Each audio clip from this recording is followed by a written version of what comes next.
भारत के संविधान निर्माता भीमराव अंबेडकर की 134वीं जयंती का मौका है और भीमराव अंबेडकर को भारत रत्न से भी सम्मानित किया गया है और आज पूरे देश में भीमराव अंबेडकर की जयंती मनाई जा रही है। हम इस वक्त मोरहाबादी में हैं और मोरहाबादी गांधी प्रतिमा के पास जो है झारखंड मुक्ति मोर्चा का जो रांची जिला इकाई है एक दिवसीय धरने पर बैठा है और यहाँ देखेंगे जो धरने की जो मूल बातें हैं वहाँ लिखी हैं।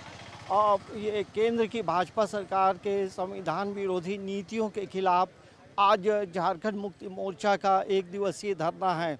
तो इन तमाम चीज़ के बीच में आप देखेंगे कि बीजेपी ने अपना घोषणा पत्र भी जारी किया है और देश में लोकसभा चुनाव की भी होने वाले हैं। 19 अप्रैल को पहला वोट भी होगा।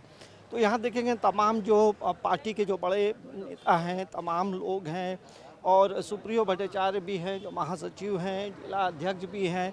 तो इन चीज़ों को लेकर बातचीत करेंगे।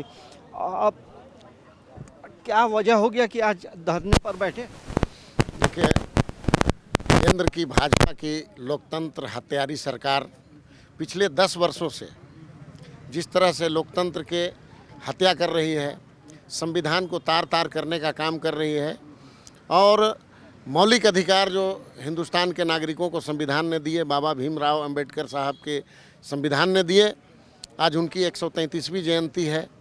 हम इस संकल्प के साथ बैठे हैं कि संविधान बचाओ, देश बचाओ और भारतीय जनता पार्टी की जो संविधान विरोधी हरकतें हैं उसको जनता के बीच में लाने के लिए हम लोग आज बैठे हैं।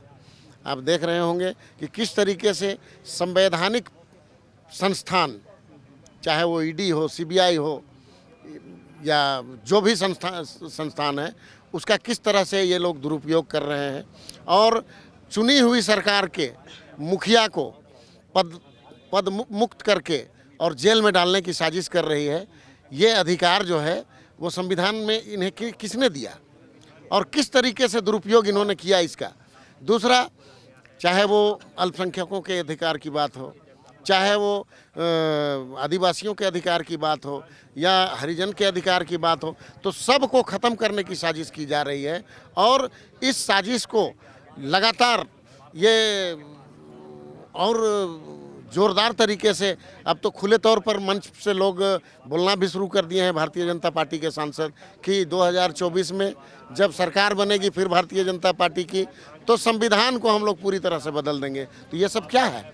जो संविधान हमें हर तरह के, हर जाति धर्म के लोगों को एक साथ रहकर मिलजुल करके और इस हिंदुस्तान में प्रगति करने का अधिकार देती है, उसको ख़त्म करने की साजिश कर रही है। तो इसलिए ये खतरे की बात है, खतरे की घंटी है और इनके ये को हम किसी कीमत में बर्दाश्त नहीं करेंगे और ये चेतावनी दे रहे हैं। जिला प्रवक्ता, उनसे बात करेंगे और थोड़ा समझने का भी कोशिश करेंगे कि क्या वजह है कि आज आप लोग आंदोलन में हैं। देखिए, वजह साफ है कि जिस तरह से भारत के कॉन्स्टिट्यूशन को तार तार किया जा रहा है और जो बीजेपी उनकी अंबेडकर जी की आइकॉनिक जो पोजीशन है, उनकी जो पहचान है, पर्सनालिटी है, उसका तो यूज़ करना चाहती है, बट उनकी आइडियोलॉजी को अपनाना नहीं चाहती। ये आप 1935-37 से देख लीजिए, जब अंबेडकर जी पहले डॉक्टरेट थे इंडिया के, जो पढ़ के आए इकोनॉमिक्स में बाहर से, और जब वो नागपुर में घर खोजने निकले तो किसी हिंदू ने उनको घर नहीं दिया क्योंकि वो नीची जात के थे। उसके बाद एलिफेस्टन कॉलेज जो मुंबई में पढ़ते थे तो उनको अपना घड़ा अलग रखना पड़ता था, मग अलग रखना पड़ता था पानी पीने के लिए। तो ये कौन था जो आज वो हिंदू राष्ट्र और हिंदू समाज के ठेकेदार बने हुए हैं, जो बोलते हैं हम राम को लाए हैं, और उसी देश में इस तरह से लोगों को ट्रीट किया जाता था। तो ये कहीं ना कहीं हिपोक्रेसी है बीजेपी की। और जिस तरह से बार बार बीजेपी के कैंडिडेट्स थोड़े या तो उत्साहपूर्वक बोल जा रहे हैं या पता नहीं अंदर से उनको बोला गया है ऐसा बोलने के लिए कि हम कॉन्स्टिट्यूशन को चेंज कर देंगे, तो इससे बड़ा देश के साथ धोखा नहीं हो सकता। और इसी चीज़ों को लोगों तक पहुंचाने के लिए और सॉलिडारिटी दिखाने के लिए हम आज बापू वाटिका में अंबेडकर जी को याद करने के, देखिए उन समय समकक्ष में जाएं तो गांधी जी और अंबेडकर जी के कुछ मनमुटाव थे, बट ओवरऑल पिक्चर देखी जाए तो ओवरऑल पिक्चर थी, दोनों हिंदुस्तान को बचाने की बात कर रहे थे। आज बीजेपी का जो घोषणा पत्र है, क्या उसको आपने देखा? नहीं, मैंने नहीं देखा, मैंने सुना है कि Ambedkar one nation one election की बात।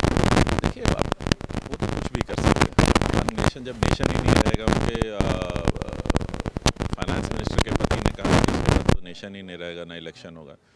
तो जब वो इलेक्शन ही नहीं होगा, वन नेशन बोलें या ज़ीरो नेशन बोलें, वो कुछ भी बोलते रहे।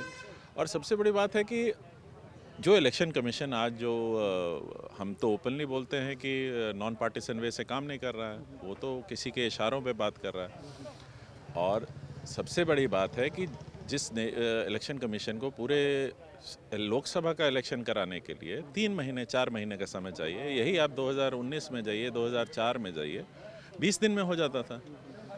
तो उस जो हमारा इलेक्शन कमीशन, उस पर क्या, अगर वन नेशन वन